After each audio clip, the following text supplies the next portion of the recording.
Pixel 7 Pro, $699 now on sale, a big $200 price drop. That's great. I don't know how long it's on sale for, but I think it matches up really well with 2023. Like, economy's not great. Things are getting more and more expensive all over the place. If you're in the market for a new flagship smartphone, $699. That's really compelling because that's the price of like the OnePlus 11. That's the price of, well, that's like less than the price of an S23. That's about almost half the price of the S23 Ultra. You take a look at the S23 Ultra, $1199, $699. There's a lot of great stuff going on here. Of course, the Pixel is the best point-and-shoot camera in the game. It has the 4K 60 on the front and the back now. It's got better video quality stuff than ever. 6.7-inch screen, 120 hertz refresh rate. It's got facial recognition. It's got the under-the-screen fingerprint scanner.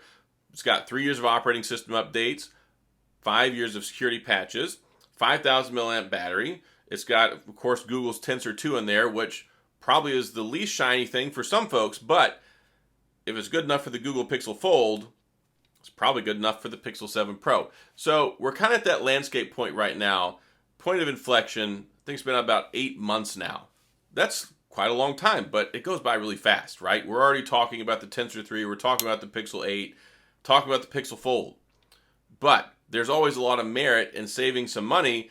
Getting a phone maybe less than a year old has some significant savings and get you a fantastic phone. The Pixel 7 Pro is a really good one. It is. Maybe not if you're an Uber driver. Like, it's not the best if you're going to sit there on GPS all the time. It can get a little toasty. But as far as from a camera perspective, and of course the strides they made in the video, I love the haptics on it. It's one of the best screens you can type on. It's great for content consumption. It's good for a lot of different things. And of course, it's supported for a long time too. So $899 was already a good value proposition. When you take a look at flagship premium phones, most of them are over $1,000. You look at the iPhone 14 Pro, $999, smaller phone than this. You look at the iPhone 14 Pro Max, $1099. S23 Ultra, $1199. So normally this is $300 cheaper. Now it's $500 cheaper, and you can still trade stuff in. This isn't like, oh, you trade something in, you get a discount. No, price drop. No activation, $699. You can get it from Amazon, you can get it from Best Buy, maybe some other places, but I've got links in the description. Take you straight to Best Buy or Amazon.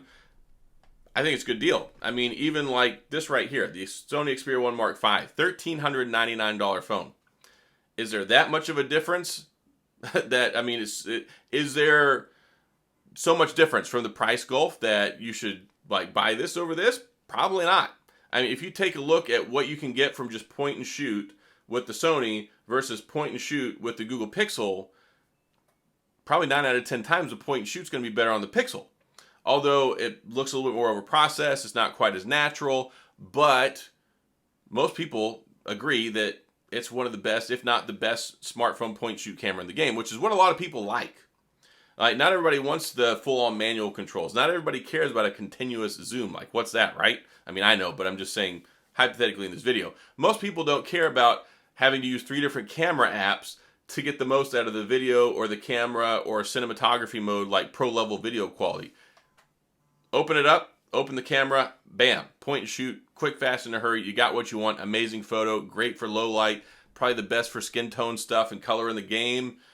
There's a lot of great things going on here, and it's even cheaper, $699. Like, you don't really talk about, like, you in general, like, we don't really have conversations about premium flagship big phones like this. It's not the Pixel 7 that has a smaller screen. It's not like the S23 that's much considerably smaller, 6.1-inch screen, smaller battery, all that stuff. This one, top-of-the-line camera stuff that Google puts in it, great sensor, great primary shooter. The selfie camera is good, and I mean, it's a nice premium high-quality phone. I like the way that it looks. It's got a nice build quality to it. It's got this whole unified chassis now where the camera bar here on the back, the RoboCop visor, I like to call it, flows into the phone. They did a good job on this. And I think at $699, I think that, well, it's a steal of a deal if you've been interested in getting it. Now, I know a lot of people aren't crazy about the Google Pixel phones, and I'm not going to sit here and sugarcoat all this.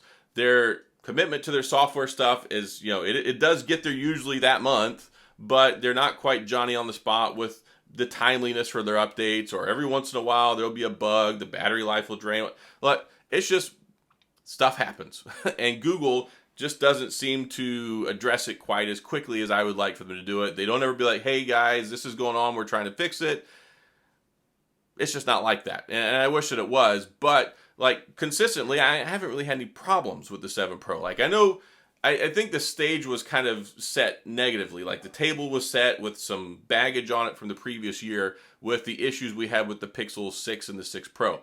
But Google went back to the drawing board, updated the modem, fixed a lot of the heat issues, although not 100% gone, but functional. Mine's never overheated.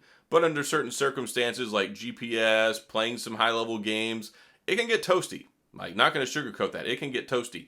But 99% of the time, just using it for normal stuff, very enjoyable, great point shoot qualities with the camera. You can take some impressive photos with this thing.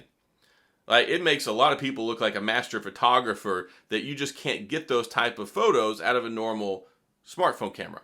So a lot of stuff that goes into this machine learning AI, the Google experience, the call assistant itself is worth about $100 of the price tag, especially with all the stupid spam phone calls we get every day. Am I right?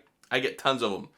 This right here, great way to screen that stuff out. Google Translator, the voice to text is like unparalleled. Does it right on the phone, no delay, doesn't have to send it off to process somewhere else.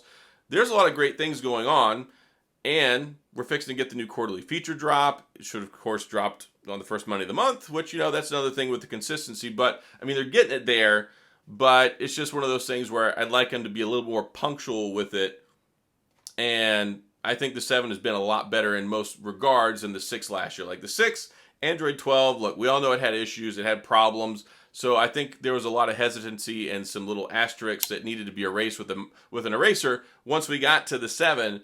But $699, that's good. And I know I talk about the Pixel Fold and I say, look, everything has to be like 1,000% right. They can't screw any of this up. And I really wish that the Pixel Fold was going to have the Tensor 3 and some other stuff. I wish it was cheaper. Well, if you're not into the foldable phone experience yet, you don't want to spend $1,800 plus tax on a phone, you're in the market, you want something that's not Samsung, you want to go down a different path with Android, and you really appreciate what's going on with the Pixel phones, $699 is a fantastic price for this phone. I mean, shoot, their Pixel 7a just came out at $499, which I think is a terrible price. But, I mean, even right now, you can get the Pixel 7 on Amazon for $599. They'll give you a $100 Amazon gift card. Better deal. But you get wireless charging, reverse wireless charging, 120 hertz, 12 gigs of RAM. I mean, there's just a lot of great stuff going on here. So I love the Pixel phones. I make a lot of videos about them. I cover them. I have covered them extensively. I think it's a good phone. And I think at $699, like, if you're talking about, okay, if it was $699 for the Pixel 7 Pro and $799 for the S23 Ultra, yeah, we could have some conversation there because I really love the S23 Ultra. I think it's a great phone. But when you go $1,199, $699, is there a $500 extra benefits that you should go buy this over this? I think not. So anyway, just wanted to talk about this. I saw the price. I was like, man, this is a good deal. And if you've been on the fence, if you're waiting for that magical deal, you want to trade something in, save a couple extra bucks, now might just be the time. So that's all I've got. If you have any questions or comments, please, of course, go to the comments section. I'll try and get back with you as best I can. If you enjoyed the video, please hit the like and the subscribe button, especially if you like Pixel content, because I make a lot of Pixel videos. I like the platform. I think it offers a lot of value, something a little bit different, but hey, I cover all the phones here, at least to my best ability. So hopefully you enjoy this stuff. Like, subscribe, notification bell, all that jazz. Thank you for watching. I appreciate you taking the time out of your day to watch this video. It means a lot to me. It enables me to sit here and do what I love so I can try and give you all the best information possible on these phones. I really hope you enjoy it. So that's all I got. Thanks so much again, and I'll see you guys next time.